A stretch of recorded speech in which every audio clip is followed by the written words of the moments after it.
Hey everybody, it's Dr. Brown from Idaho BMI.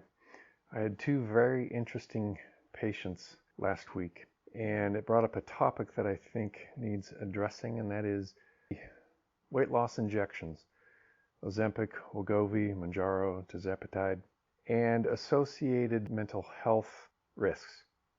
Now, I actually got a phone call at my office from somebody eastern part of the United States who saw one of my videos on the GLP-1 analog injections like Ozempic.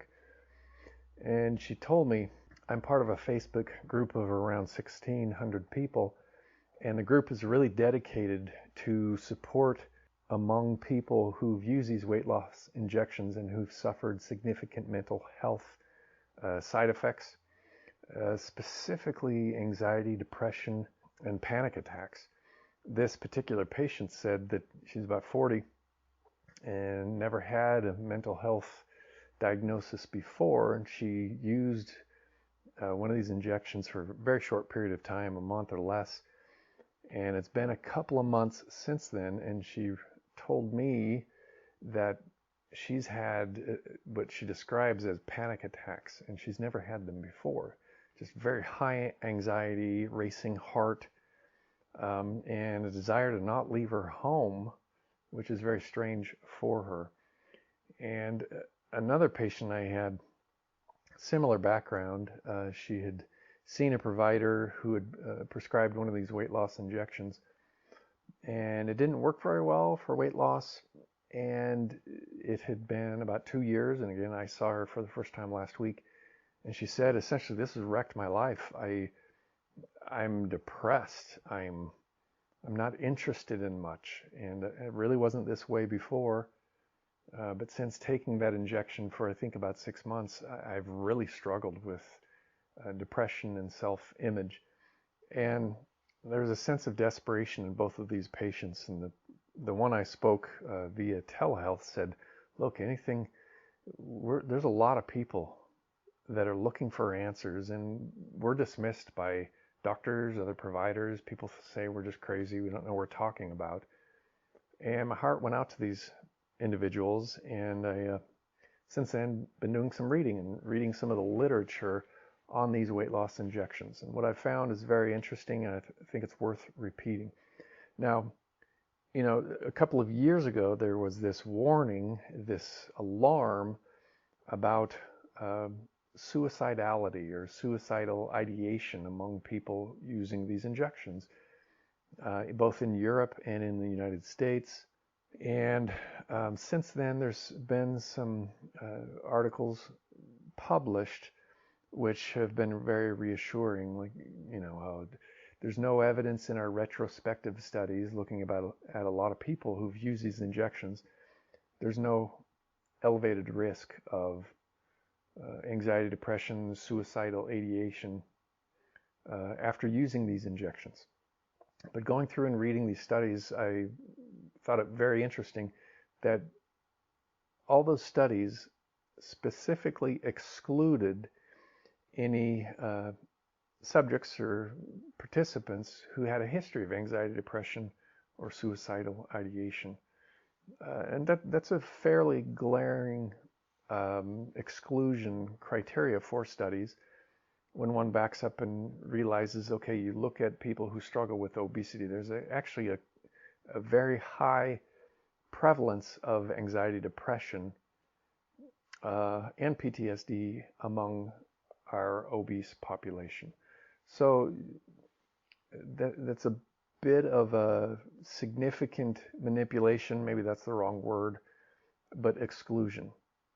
There was a study released back in October, so 3 months ago. It was out of Taiwan, very well published study, and they looked at hundreds of thousands of people who've used these GLP-1 analog injections, weight loss injections, and they went through, and their findings were very significant, I thought. What they found contradicted what the other studies demonstrated. In other words, they showed a significant elevation of risk in mental health events, is what they call them, or significantly negative mental health impact of these injections. This study was published in Scientific Reports, again, October of 2024, by Eddie Cornelius and colleagues.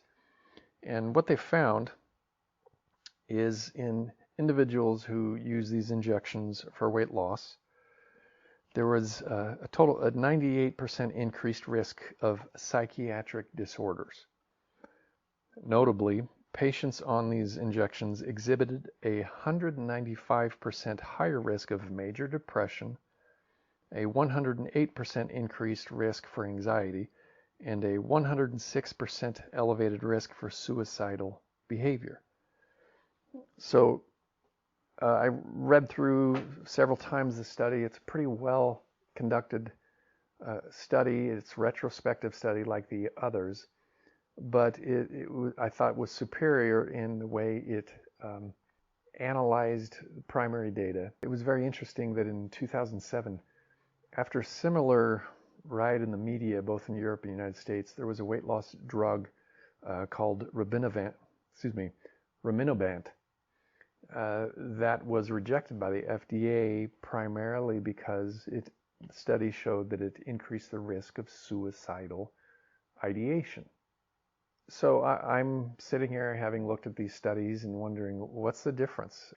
There are well-done studies showing an increased risk in suicidal ideation and behavior, depression and anxiety among people using these weight loss injections in people with a history of anxiety, depression, and suicidal ideation. A very significant increased risk, double, essentially all of those things, anxiety, depression, and suicidal ideation. They saw a doubling of the risk of those disorders. So I'm left with the question, well, why did the FDA reject this medication in 2007, yet they're sort of given the weight loss injections now a free pass? I don't know. I don't know what the answer is. None of the studies are perfect. But again, this one from October in Scientific Reports, it's pretty well done.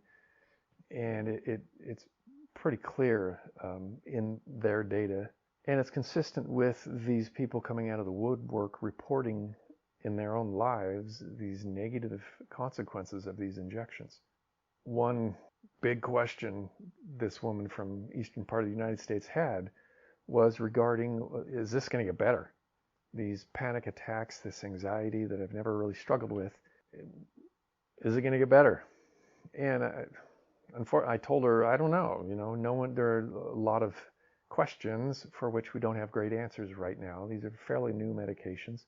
I talked with her, gave her some suggestions of things that she could do to help with her symptoms.